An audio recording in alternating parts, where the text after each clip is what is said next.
So today we're starting child sexual abuse, and what we're going to do, and I think I mentioned last class, I'll give it to you guys at the end of class. Whoever's not here or online can pick it up outside my office. I'm giving you a packet that's actually comprised of documents from an actual case in which I was involved. It's an old case. It's from the mid-'80s. In fact, during that time, the statute that I've given you, 233, 81, 82, 83, that allows for adequate statements of children under 10, wasn't enacted. But when we do our little mock debate, so to speak, regarding the case, we're going to assume that the younger kid, the middle kid, Jason, is under 10, and the statute applies just so for purposes so we can discuss that issue as well. So take a look through it after class. We'll probably start with discussing it. I'm hoping by the end of Tuesday, because what I'd like to do, and I know that's between today and Tuesday, you should have gotten through all of the cases, and a combination of care and protection cases as well as criminal cases dealing with child sexual abuse, so that by next Thursday, which is a week from today, and Will, you said you'd be here Thursday, but not Tuesday, right? We could do our little exercise that I mentioned to Will before. This case contained so many issues, not only regard to, adequate statements, reliability and unavailability, role of counsel, evidentiary issues related to hearsay, ethical issues, etc. So, get on track and try to get, read all of the cases by Tuesday, so that either sometime Tuesday or by the latest on Thursday we can discuss this case.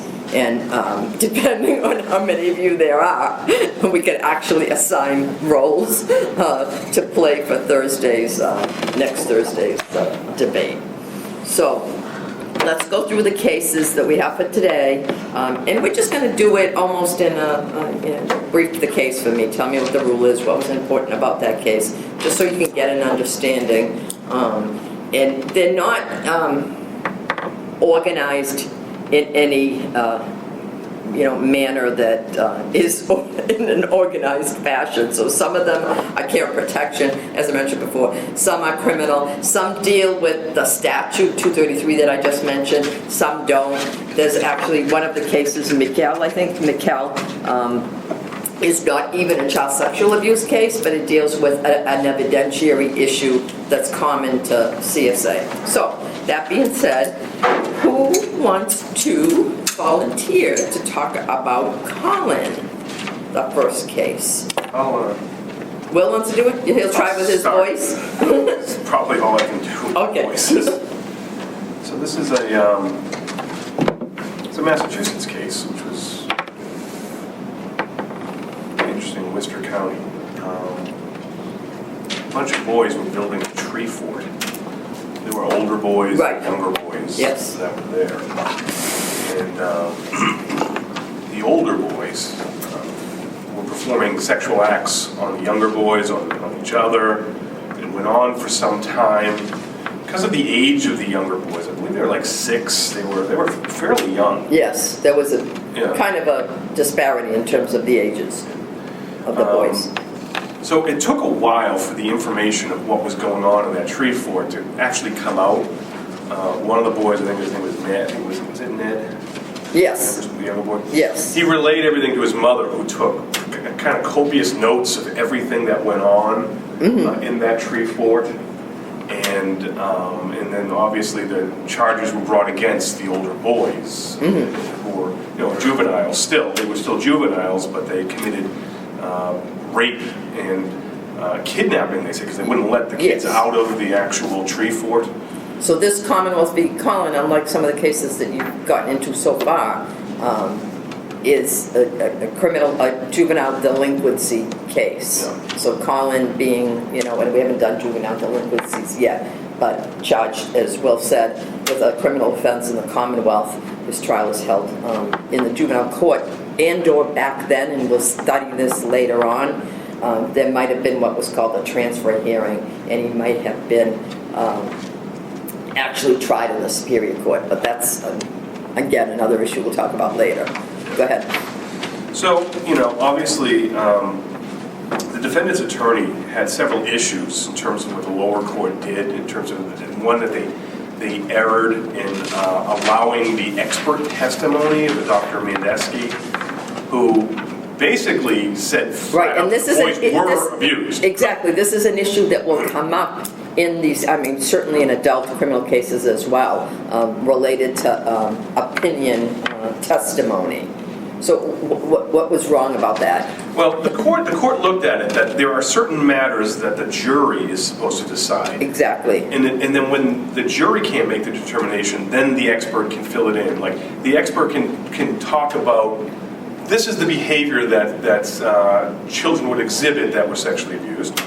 But they couldn't make a determination that this is a child that was sexually abused, because the jury has to find that out by the trier of facts of what went on. So, for example, you can have an expert that is an expert in what battered child syndrome is. Or, on Tuesday we talked about domestic violence, an expert that testifies about battered woman syndrome, but can't testify as to the ultimate issue, that this person, in fact, was abused. That's what you're saying, right? Yep. Okay. So that was one of the issues. That was one of the issues. The next issue is that the judge determined that Ned was not competent enough to be cross-examined or to be at trial, to be on the witness stand. So, and this brings up the process of 233-81. So 81 is your criminal, the criminal part of the out-of-court statements of children under 10, and so that was the process. This was the first case where the SJC actually interpreted 233-81, which was kind of brand new at the time. So what does the SJC say about what had to happen to follow the guidelines of that statute? Well, I mean, obviously, it was about that you have the right for confrontation of a witness that went on. But they said in this situation, this is kind of an unusual case. The exact language that they used. They said,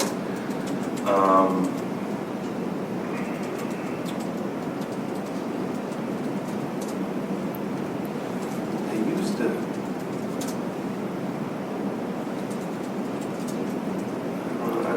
So if you suppose all of you're the district attorney in a case like this, right? Yeah. And the victim witness people say to you, look, this kid is very young. He's under 10. He made these statements. We don't want him to have to take the stand. Is there a process by which we can get those statements in? And that's 233-81. Go ahead. Yeah, I was going to offer a helpline. The court said that the statements would be, out of court hearsay statements, but if you had corroborating experts. Okay, just because you're jumping ahead, what does the Commonwealth have to do first? They have to lay a foundation. What do they have to do in terms of defendants' rights? Oh, they have to. You mean the child's rights? The defendant's rights, right? The juvenile. Well, the defendant, juvenile, I'm sorry, right? The juvenile, the one who did the raping. Well, they have to. You can't just surprise the kid at trial, right?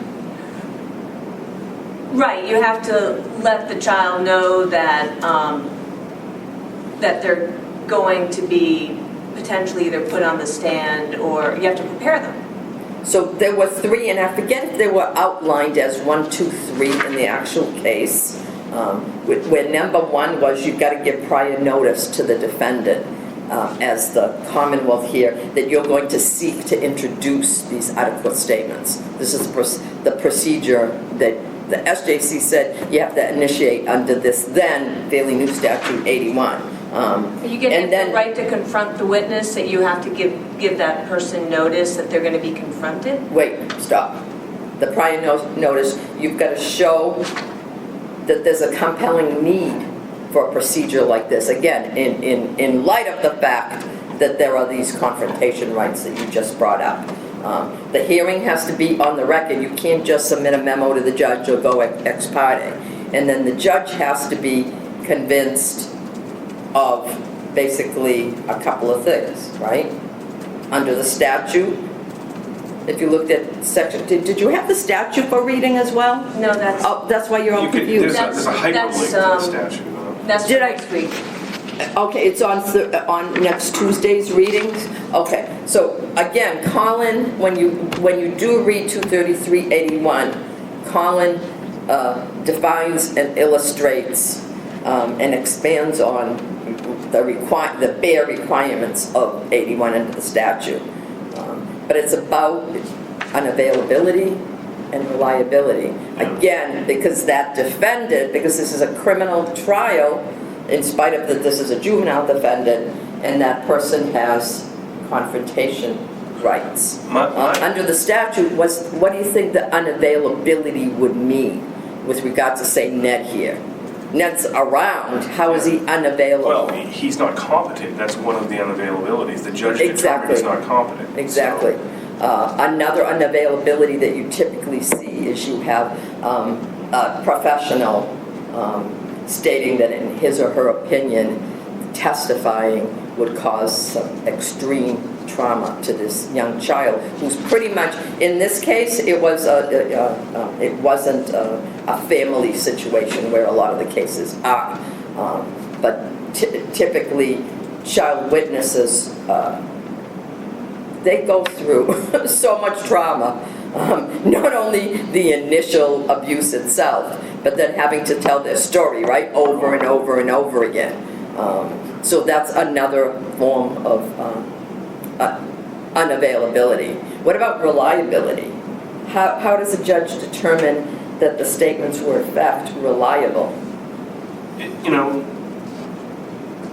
How were Ned's statements here? Because you started to say about who took extensive notes, etc. the judge weighed all of that. Yeah, The judge did say that, obviously the right to confrontation is a big right, and not in all cases is that, abrogated.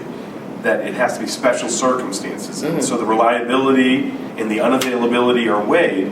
The judge looked at the notes the mother took. They Exactly. had this other trial, the Voir trial, the Voir diet. The voir dire. I finally said it right. So that to me seemed like a very more formal thing that was done, that was recorded of the child, but it wasn't there in the courtroom. And I don't know, it didn't talk about that. Are those Wait, I think you're confusing voir dire with an in-camera. Sometimes, particularly, obviously, in juvenile court, you might have an in-camera hearing where a judge might have a conversation with the child, and depending on the case, others will be there, such as child's counsel, parents' counsel, etc. But it's, again, to say, get away from the more formal court atmosphere, and partly to determine, number one, whether statements are reliable or the best interest of the child or that sort of thing. The other thing, remember that with respect to Colin, the SJC is saying you've got to do these things to properly come to the conclusion that 23381 should apply. So again, it's the Commonwealth that's going to have, this information, but in order to get the court to allow those audits, so it's not just a blanket argument in court, oh, Your Honor, this kid is under 10, therefore Section 81 should apply. You have to have a hearing. The hearing has to be on the record. The judge has to find the child's unavailable, it's reliable. There may be other evidence that corroborates, all because it's a criminal case and it has to have the most protection, right? Does this all make sense? Yeah, and the burden of proof is on the prosecution to do all of this. Yes. And I think it's a high standard. So that's Colin. So whenever you're encountered with a situation where you have a possibility of child sexual abuse, there's a kid, it has to be under 10. There's a kid that's under 10, and it's either a juvenile delinquency case or a criminal case. There's the possibility of 23381 applying. What if there was a child over 10 that was mentally. Okay, one of your cases that you're going to read, and I think it's Daisy, the last case. In fact, I'll just say it now. The only reason you're reading Daisy, let me just make sure it's Daisy. Daisy. See, my cases are not in the order that I put them in the syllabus. Oh, yeah. Daisy was under 10 when the alleged abuse happened, but she was over 10 When the trial happened. Exactly. So again, the SJC interprets 23381 to mean that it goes to children who were under 10 at the time. So they could be, as Daisy said, 11, and the statute would still apply. That's what you were just asking, right? Is that what you were, oh, you asking something else? Okay, I'm sorry. But that does, Yeah. I'm asking for kids over 10 that have Nothing. have a mental No. incompetence No. maybe.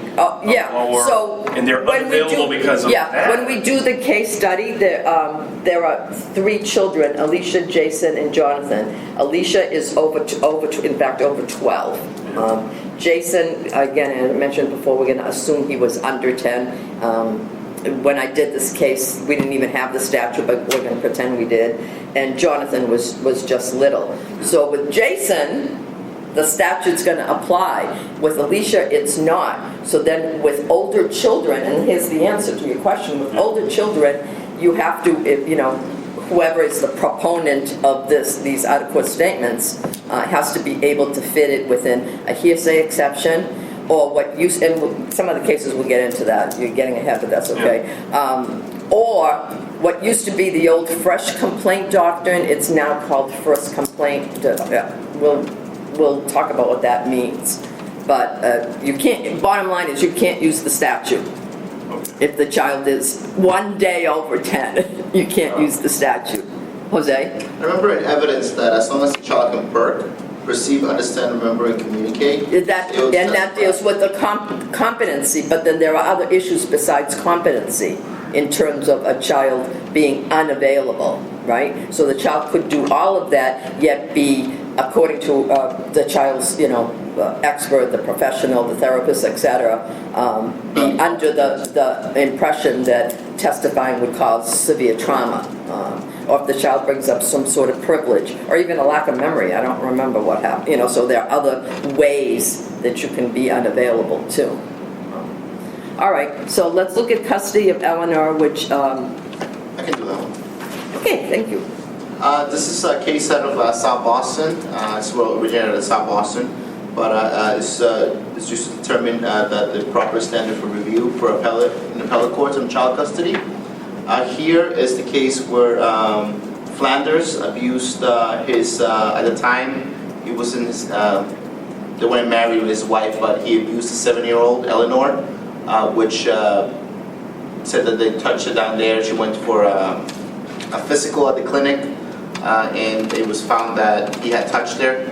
The kids were removed from the home because the mother as well didn't acknowledge that he touched her. The kids were removed. 51A was filed, and the kids were removed. Actually, another kid was removed as well. Carol, she was another child that lived at the house, her sister, and she was removed under a 51A order and placed in a foster care. Okay. Later, after. So what does the SJC conclude about the testimony of the expert regarding Flanders? I think you started to get into that.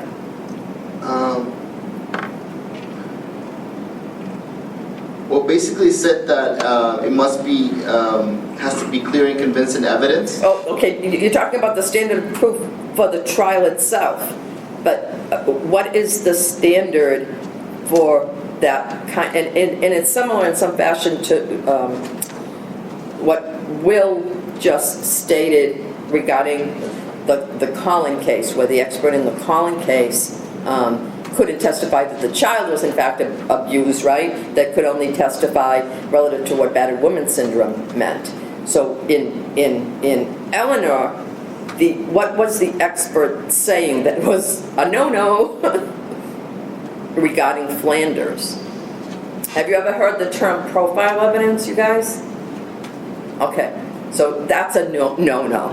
So you can't get on the stand as an expert, and you might think this as an expert, you could certainly think it, and say, oh yeah, this guy, the defendant, he fits the profile of a batterer, say in the domestic violence case. Oh, he fits the profile of,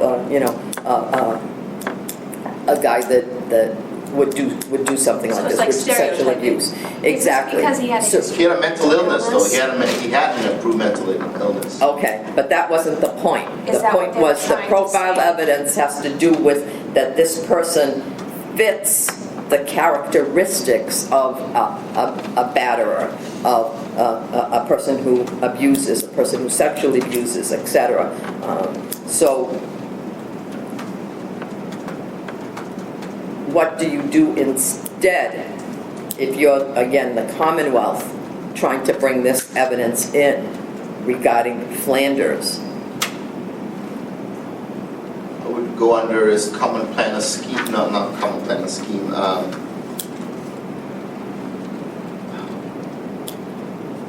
He has done this type of stuff. He hasn't done this type of stuff before, so there's no habit. So there has to be other corroborating evidence. Correct. Bottom line, Flanders, maybe the mother had, if she was involved on the side of the Commonwealth, or some other corroborating evidence. But you can't testify that somebody fits this profile.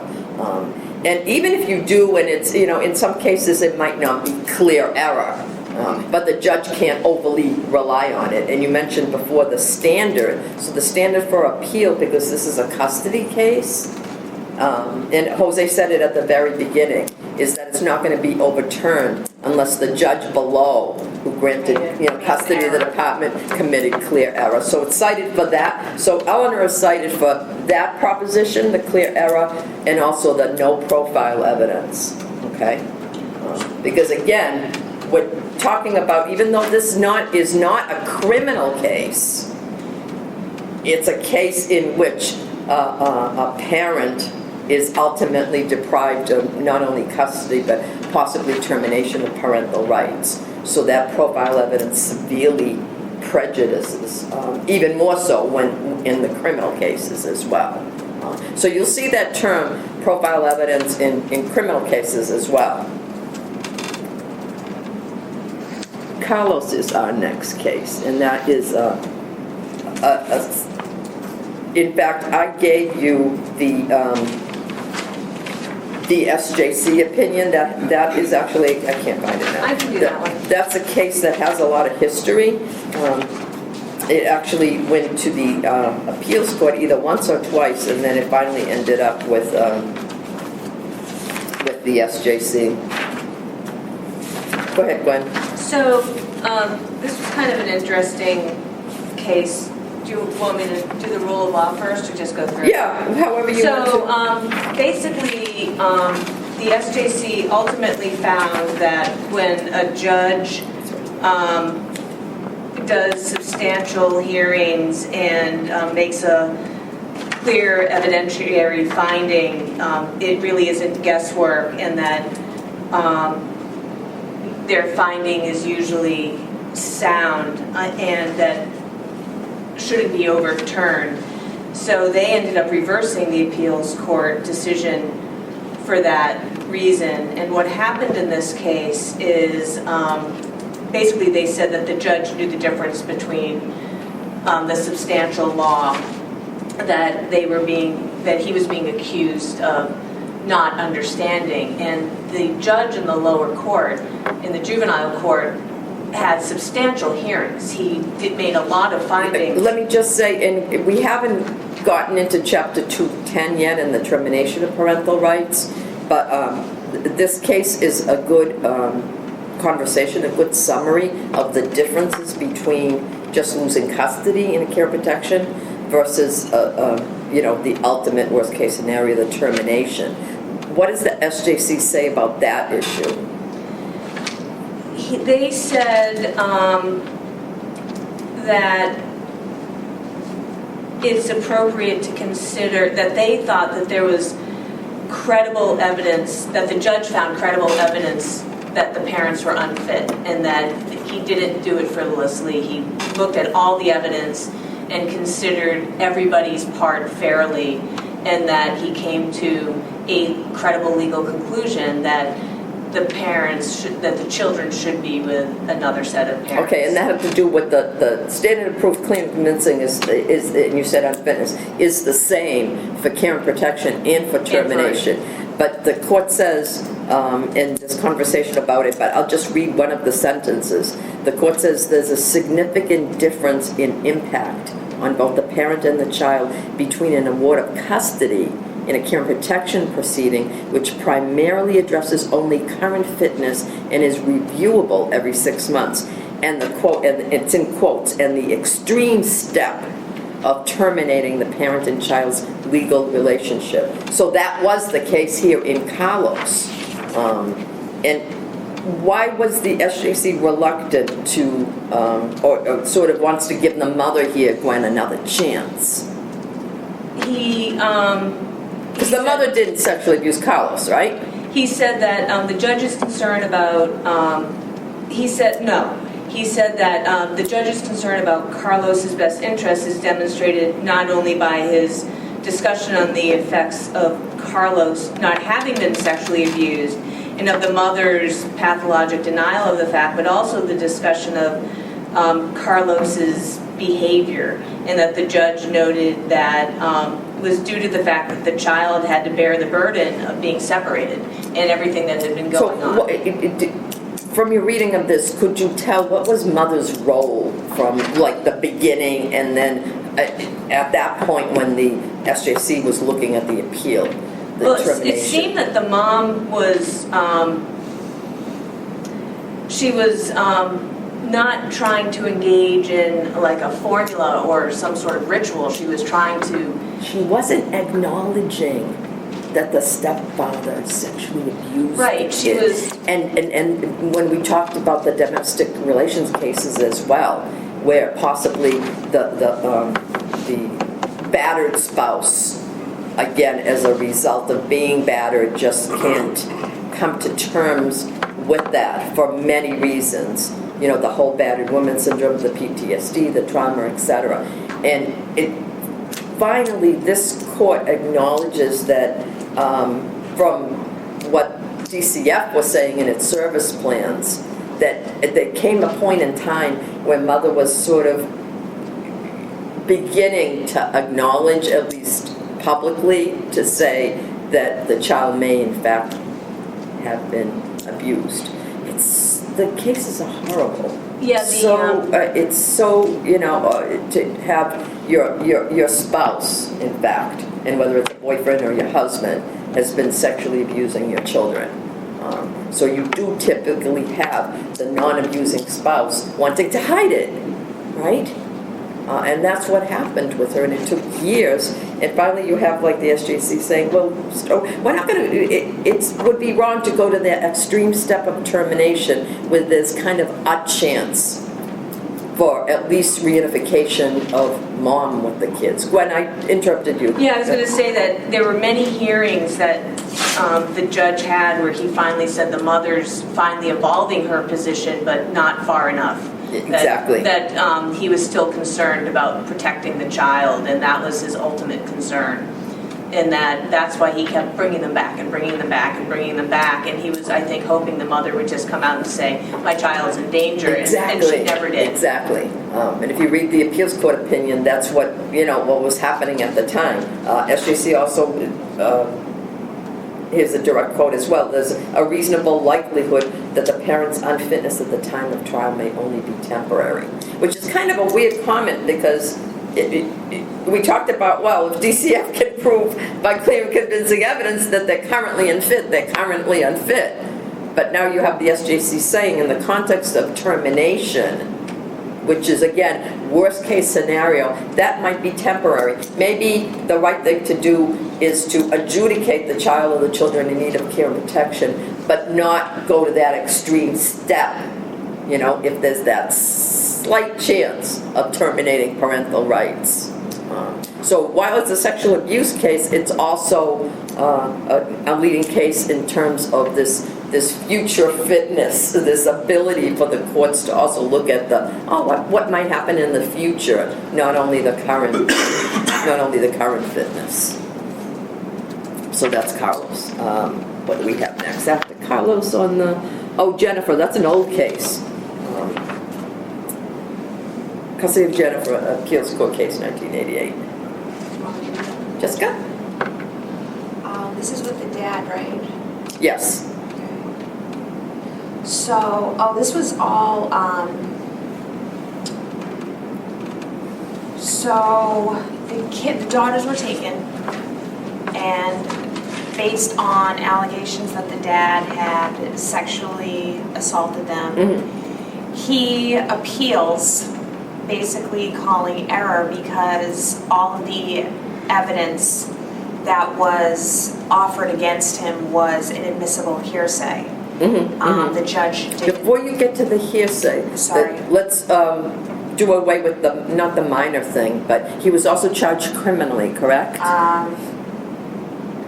Yes. Yeah, so how does the juvenile court, so the criminal case goes first. Yeah. This is important in terms of the assault and sequence. battery on a child under 14 years. So how does the juvenile court rightfully, according to the appeals court, use his guilty plea They took it as an admission. Yes. Yeah. Yeah, and it says it's admissible, so if you have a guilty finding in the criminal court, so if the criminal case goes first and it's Yeah. resolved, the DCF can and it will be admissible, can admit that conviction, and it's As going to far be as fitness. relevant to the fitness issue in the care and protection trial. Okay, now let's talk about the So hearsay. they said there was no error there. Exactly. Allowing that. Yeah. The hearsay, first of all, was old. It came from teachers, social workers. But that wasn't really what was wrong with it, that it was old. Kids had made. Mhm. No. Okay. But it was just out of court statements. Yeah, yeah. Statements that the kids had made. Besides statements, what else? What else did DCF use with the kids? Their interview that they did with the dolls. The anatomical dolls. Yeah. Yep. And the SJC said, or sorry, the appeals court said that couldn't come in.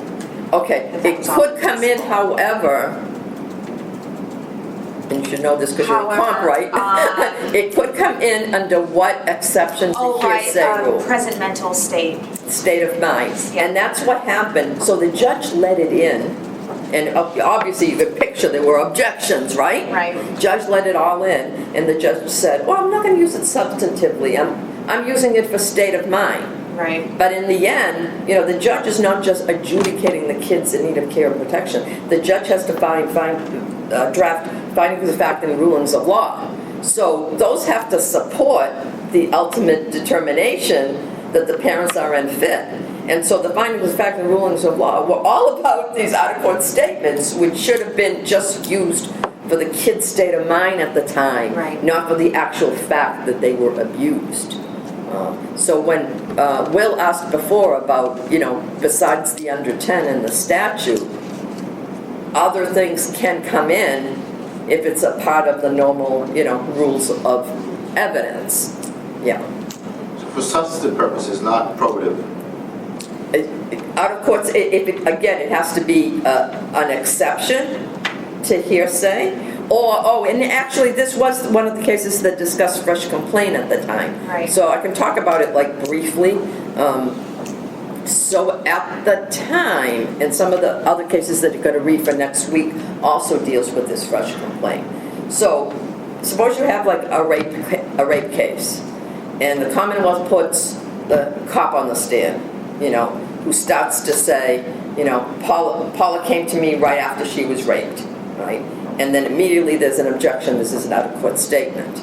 Well, it really doesn't even fall under the doctrine of hearsay. It falls under the doctrine of fresh complaint, where the person making the statement, the purpose of their statement is just to show that the victim came to them, quote, complaining, about the incident. And fresh, and you'll see from the readings that you'll do for next week, fresh could be as long as months. In the Amaral cases, the kids in daycare talk to their, parents like months after they were abused and so forth. The Commonwealth has changed the fresh complaint rule to now first complaint. The rationale being, oh, we don't want all these multiple people, cops, nurses, doctors, blah, blah, blah, all just testifying to the same thing. We're going to take the person to whom the victim first complained. So you'll see fresh complaint in the older cases, you'll see first complaint, in the newer cases. But I believe that, no, actually, I don't even know if that was an issue in Jennifer, but I'm explaining it anyway. Was it, Jessica? Okay, yeah. So, again, the ruling was out of Jennifer that, yeah, they can come in as state of mind and state of mind only and used as state of mind only, but the court was, clearly wrong, and therefore the case was sent back down.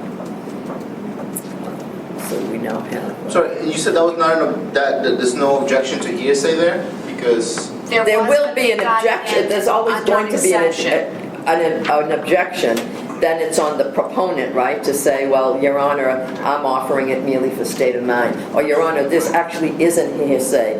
This officer is testifying to first complaint or fresh complaint.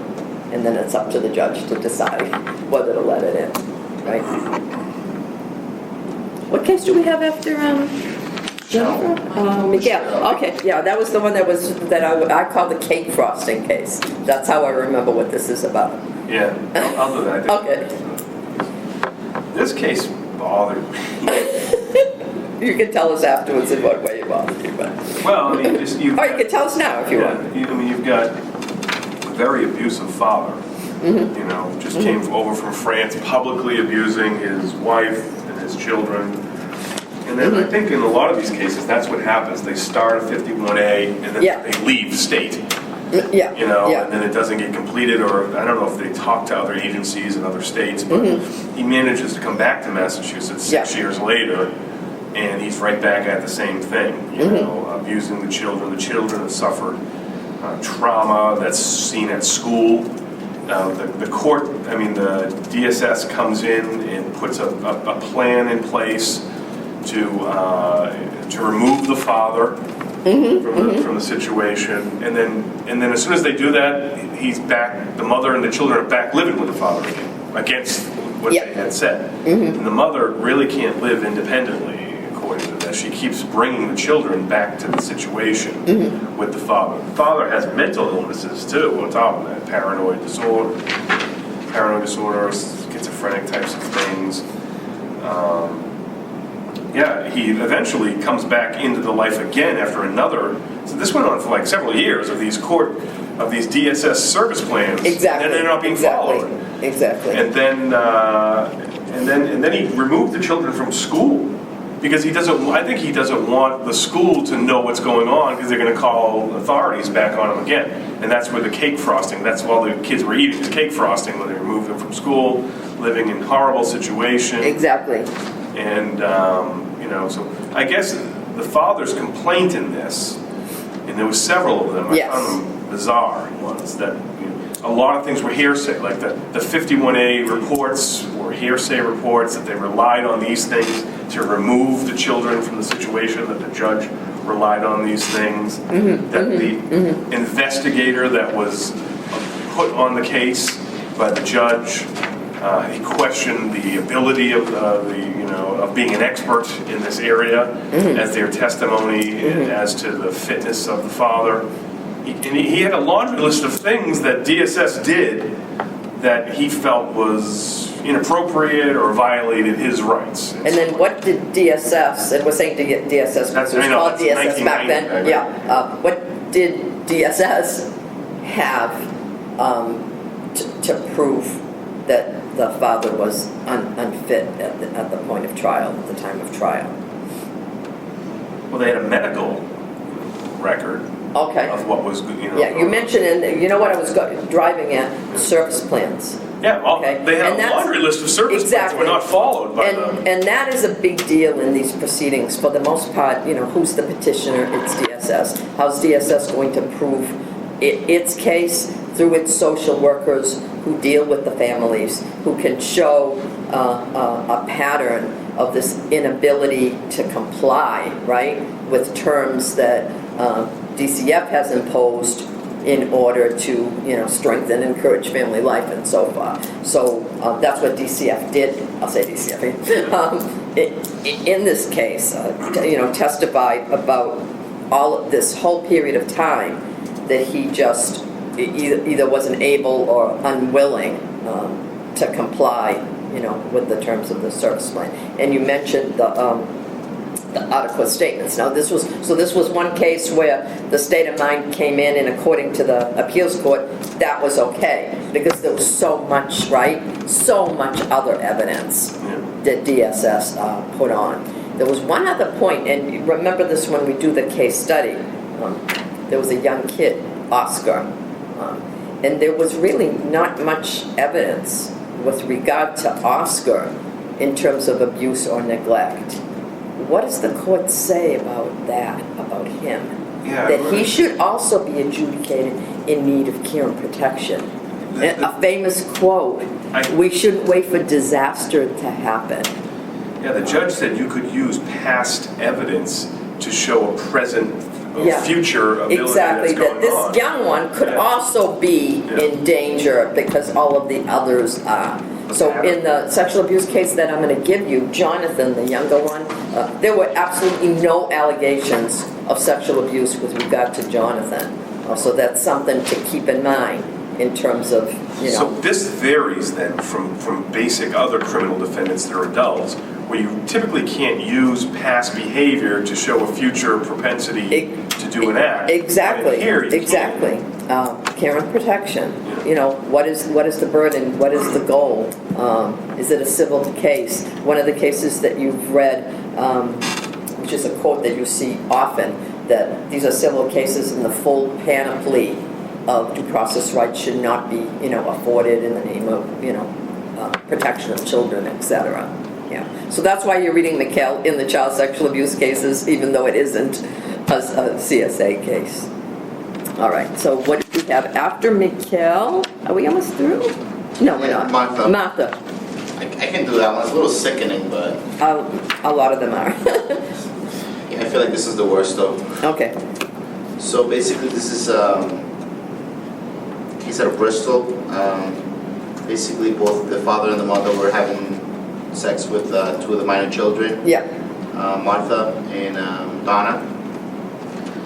The mother permitted to the father at the beginning to have sex. He was very demanding. He wanted sex all the time, and the mother permitted it. And from that led on to talks of the girls being raped twice a week for a period of a year and a half. Yeah. Basically, then the mother joined in on the sexual, and finally, it was discovered by a doctor, ER doctor, who the father brought the older daughter, because she had a fever, and the doctor saw bruises on the breast of the child, and he, as a mandatory reporter, he reported it, and 51A and a 51B was filed. So, like Jennifer, was there a criminal case that came before this? Before this care and protection case went to trial?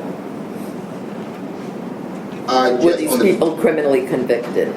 on the father, the father was charged with unlawful sexual intercourse. Well, basically what happened was that they found pictures in the trap. The neighbors found pictures of the mother. First, the father was thought to be the only perpetrator when the 51A and 51B was filed, and then it was discovered later that the mother was the one was also involved, and the neighbors contacted the police, and then charge was filed from them. So did children testify? Yes, they did. They did? It was a cross-examination of the children. That's one of the things that it's here. No. They did testify. No, we're dealing with another hearsay problem. They under 10? No, this wasn't a It's a not statutory 33. thing. There was this is the case where there were statements and diaries, Jose? Oh, You remember yes, that? from the kids, yes. Okay, so they had, so basically, the criminal case goes first. The juvenile court gets to introduce the convictions. The juvenile court also attempts and does introduce like adequate statements, diaries, all stuff that's hearsay and normally might be, some form of error that warrants reversal. The thing with this case is there was just, and you mentioned it as well, there was just so much overwhelming evidence in terms of photographs, in terms of conviction, and this is usually the case when the criminal case goes first. If that criminal case didn't go first and the care protection case went to trial, you might have a problem, evidentiary problem regarding just relying on the kid's statements, right? Because you have to prove clear and convincing evidence. It's still, a hurdle. So, is this typically how it happens? If there's a criminal case going on, and then there's and then simultaneously, obviously, the kids are removed. There's a care protection going on. And we're going to deal with those issues in sexual. But what's determined in the criminal case, can that then be abstracted and used in the care protection? So, when DCF receives a report, 51A, right? 51A that's screened in, that a child is being sexually abused. The 51A, which is just the report, the 51B, which is the investigation, service plans, all of that goes to the district attorney. Okay. On the criminal case? But typically, the criminal indictments don't come till later, because that takes a while, right? So then frequently the question is, they're both sort of going on at the same time, which one's going to go first? And you have different levels of proof, obviously, in the criminal versus the care and protection. In the care and protection, we haven't gotten to it yet. If it's a kid under 10, 233-83 is going to apply, which is a little less stringent. So it all depends on if the criminal case goes first. The trier of facts on the criminal case, are those facts then unquestioned in the care and protection case? Because not the facts. Your Honor, Yeah. I want to submit as evidence the criminal conviction of... the conviction is... Yes, because the criminal case already happened. Yeah. That's Jennifer, and that's this case. So in Jennifer and Martha, the criminal cases were already adjudicated, and you had criminal convictions, which, again, are not in and of themselves enough to prove unfitness, but it's certainly an inference of unfitness. If care and protection case goes first, it's kind of iffy, isn't it? Depends on so many things. It depends on if kids are going to testify. It depends on if adequate statements come in as some hearsay exception or a first complaint. It depends on if the kids are under 10, all kinds of things. Right?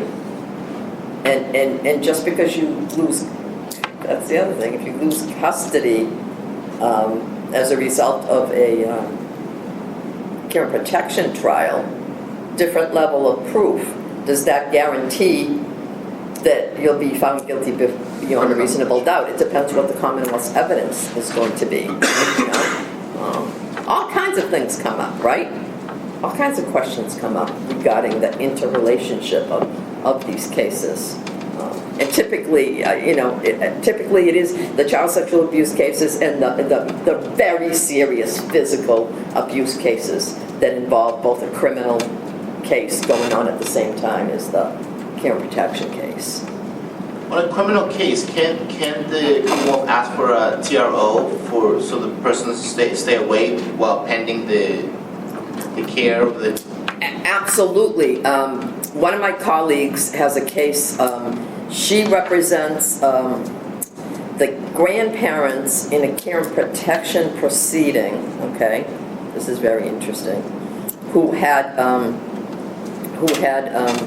their grandchild living with them. At the same time, what they were alleged to have done with this grandchild warranted a criminal, not an indictment, it's a complaint in district court.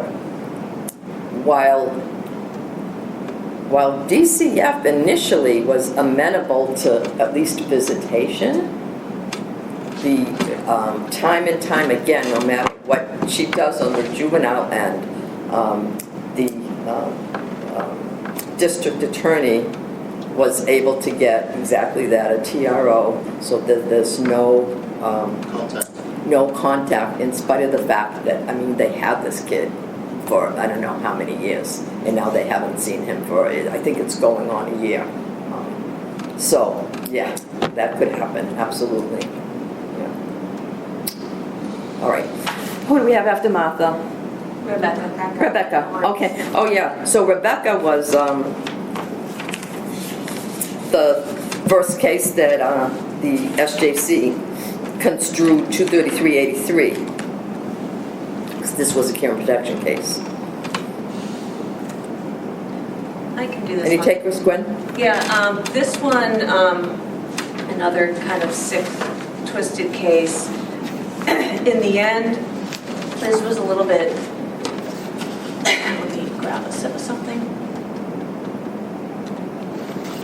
This was opposite of Martha in that they ended up vacating the initial awarding of care and protection to the state and referring it back down for more findings, because the upshot was they found that under Section 83, the hearsay evidence just wasn't, the lower court who allowed the hearsay evidence in, the SJC said it shouldn't have been allowed in. So basically what happened in this case, it's, you guys read it, but I'll give you the summary. We had these two twins, Rebecca and Ruth, who were under 10, and they were found to be in need of care and protection because of some serious allegations of sexual abuse. And it's a really twisted case where there's this mom who marries this guy named Simon who had two young sons, Arnold and James, and there's this long trail of alleged sexual abuse with stepbrother of mom who started abusing Rebecca, and Ruth may have witnessed that and also maybe been abused herself. Then creeping into the picture, mom may have abused the children, and then Simon may have abused the children, and then Simon may have also the children may have started abusing each other, and there's just this sort of cascade of who was abusing And who. at some point, the children were making statements that some of the professionals said later Well, they had on, originally they could have been said making no. them just to please, and Right. then there was the medication, gotten there yet. the medication issue Exactly. as well. And then they were put into foster care, and they had actually 3 different foster parents, and they started acting inappropriately and acting out and saying different things at different times, which I think created some of the confusion. And they finally started getting treatment by this Dr. Edward Plimpton, who, and they had told Dr. Plimpton, Ruth and Rebecca, about some pretty graphic descriptions of their abuse. So Dr. Plimpton, of course, thought that the abuse was credible. And in other interviews that DSS had with the mother there with the last set of foster parents, the children said, Mom, and they were under 10, the mom abused me. And then things went to trial. And I guess the problem was getting in the evidence and laying the foundation for it. And, well, there was probably no doubt in anyone's mind that these kids had been abused. The evidence, the laying of the foundation for the hearsay and getting it in by the people who heard it didn't occur in a legally satisfactory way. So when it went through the appeal process and got to the SJC said that, to ensure integrity in the decision-making process, there has to be detail and a foundation for the hearsay, and that just wasn't there. So they weren't satisfied that the out-of-court statements by the children were, reliable. Reliable, and that's the key. I was just going to say, how does the court construe 23383? They Again, which I said was the said, least sort of restrictive. the evidence must appear clearly in the specific and detailed What do you need or not need for adequate statements of children in a care and protection Well, they case? need to be introduced by the person who heard them. Yeah, And they didn't feel that the people that heard, there was consistency among all those people. There were too many inconsistencies. so again, you guys haven't read the statute yet, but what's key, when you read 81 and 82, you'll see these, long paragraphs, all of these factors must be present. When you read 83, it's like one paragraph, and it says out-of-court statements, blah, blah, blah, shall be admissible. However, that the person to whom the statement was made has to testify, and that's what Gwen just said. And this is really the only requirement, the judge finds that the statement is offered as evidence of a material fact and is more probative on the point for which it is offered than any other evidence which the proponent can procure through reasonable effort. So it's a very kind of general, standard. The SJC construes it further and kind of says, well, reliability is kind of implied.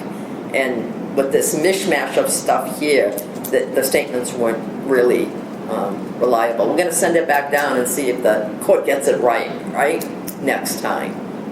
But just remember that it's easier to get in the out-of-court statements of children under 10 in the care and protection cases versus the criminal and versus the civil, and that's our next case, the Quentin case. And the Quentin was, so we have Rebecca's the care and protection, Yeah. Quentin is the termination case. Right. So, Jessica, how is Quentin more like Colin, the criminal case, in terms of the requirements? With the clear and convincing, you mean? No, the requirements of the actual getting in the out-of-court statements under 233 and 82. The way they got it.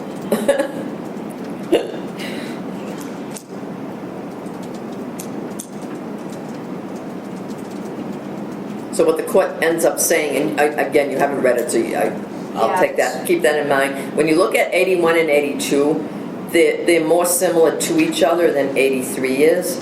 And Right. the court mentions in Quentin that 82 is more like 81, that you need unavailability, reliability, corroboration. Again, because a termination case, as Carlos talked about, is the worst case scenario. It's an absolute termination of parental rights. So the court has to be obviously absolutely sure, Right. as to those factors before those out-of-court statements can come in. But they set aside the sexual allegations in this case, didn't they? Because there was so much other evidence that Absolutely, they absolutely. said But you're reading the case more for the interpretation Okay. of 233-82, and you're absolutely right. And the You court want talks. 82 or? What's that? You want 233-82? That's what this is. So Quentin is the Right. interpretation of 233-82. The court also talks about sexual evidence falling into three categories: sexualized behavior of children, expert opinion, and lastly the out-of-court statements, and that's the 233-82. And this is again the quote that I talked about earlier: custody proceedings are not criminal in nature, and accordingly the full panoply of constitutional rights afforded criminal defendants does not apply in these cases. But then the court goes on to say, however, we should incorporate sort of the criminal procedures of Section 81 in these adoption proceedings as well, because it's not just a mere loss of custody for parents, it's a complete termination of parental rights. So you're almost treating the parents in a termination case for purposes of allowing in out-of-court statements, almost like criminal defendants in terms of their due process rights. The court has to be absolutely assured. And again, just like the DA, when Will did the case initially in Colin, the department has to make sure they give notice to the parents. They have to show preponderance of the evidence is an absolute need for a procedure like this to use the out-of-court statements. There's got to be a separate hearing. The judge has to be convinced that there's corroboration. So a lot of hoops you have to jump through, basically, to get in out-of-court statements of kids under 10. The least hoop you have to jump through is your care protection, then your termination, and then your criminal. But the termination and criminal are very similar in terms of the standard. Gwen? 81 through 83, they're all children under 10. They're all children, but 81 applies to criminal proceedings. Okay. 82 applies to, quote, civil, which Oh, Quentin okay. is civil, a termination, and 83 applies to abuse, care and protection, and that's Rebecca. So 81, again, 81 is Colin, 82 is Quentin, 83 is Rebecca, okay? Got it. And those are the leading cases, and the first cases where the SJC construed those three statutes. So once we go over 10, we get a whole different. Yeah. Hold Oh, on. we forgot Tina. I mentioned Daisy. What was Tina about? It was an appeals court case. Tina was about, again, they're looking at section 82 and 83, but Tina was the youngest child, like a baby, and the court allowed, the trial court allowed the evidence of the oldest child to be used basically in determination of Tina being removed from the father's care and put into a pre-adoptive home. And Will, you mentioned before, we talked about in camera, the court discusses the in-camera hearing in Tina. That was conducted, is within the judge's discretion, so forth, determining what attorney should be present for that. And they outlined again the 4 requirements Yes, brought yes. up in adoption of Quentin. Yes, yes. That using this, which would be considered hearsay by the oldest child, as evidence for the Tina case, that DSS must give prior notice to the parents Yes. that will seek such statements. DSS must show by more than a mere preponderance of evidence a compelling need to use such a procedure. That any separate hearing regarding the reliability of a child's witness out-of-court statement must be on the record, Yeah. and a judge's basis for determining reliability must be supported by specific Yeah, findings. so it merely like repeats the requirements of the SJC and Quentin. Of Quentin. Yeah, exactly. Okay, we go through all of them. Again, Daisy, remember that's, the statements have to occur when the child is under 10, but they could be allowed when the child is over 10. The one child. Yeah, okay? So we'll not only finish the criminal cases, but we'll start to discuss the case study. So grab it when you go, whoever's listening. I know Dennis couldn't get here because he was in a snowbank somewhere in New Hampshire. Yes, Will you- that's will why I was late. Yeah. My daughter had a 2-hour delay. I Yeah, have 3 exactly. properties to shovel when it snows. It's insane. It's actually crazy, but I'll leave them for anybody else who's missed outside my office. So grab it, go through it. Again, a horrible case, they all are. Keep it, I always change geographical location, names, etc. But I also still say, keep it confidential as if, you were the attorney working on this case. Okay? Stay dry, stay That's warm. at your office, right, outside your desk? No, I have them here for you guys, but whoever's not here and listening, they'll be outside my office. I won't be here on Tuesday in court.